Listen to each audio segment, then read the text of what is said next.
மசோதாக்கள் மீது முடிவெடுக்க காலக்கெடு நிர்ணயித்தது தொடர்பாக உச்சநீதிமன்றத்திடம் விளக்கம் கேட்டு குடியரசுத் தலைவர் அனுப்பிய குறிப்பினை அனைத்து மாநில முதலமைச்சர்களும் எதிர்க்க வேண்டும் என தமிழ்நாடு முதலமைச்சர் மு.க.ஸ்டாலின் வலியுறுத்தியுள்ளார்.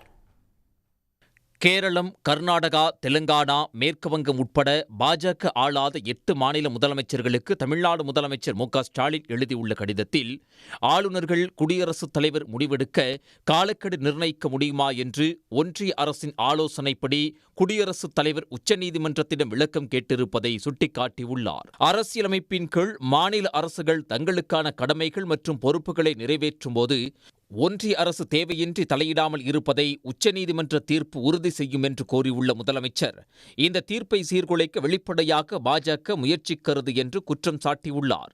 மாநில அரசுகளுக்கு எதிரான பிடிவாத போக்கை கடைபிடிக்கும் அனைத்து ஆளுநர்களுக்கும் எதிராக இந்த தீர்ப்பை பயன்படுத்த முடியும் என்றும், இதனை தடுக்கும் சூழ்ச்சியின் முதற்கட்டமாகவே பாஜக அரசு குடியரசுத் தலைவர் மூலம் விளக்கம் கேட்டுள்ளதாகவும் குறிப்பிட்டுள்ளார்.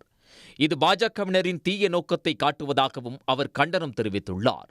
குடியரசுத் தலைவர் அனுப்பியுள்ள விளக்கம் கேட்கும் குறிப்பினை கூட்டாட்சி அமைப்பு மற்றும் மாநில சுயாட்சியை பாதுகாக்க உறுதி பூண்டுள்ள அனைத்து மாநில அரசுகளும் எதிர்க்க வேண்டும் என்றும் முதலமைச்சர் மு.க.ஸ்டாலின் கேட்டுக் கொண்டுள்ளார்.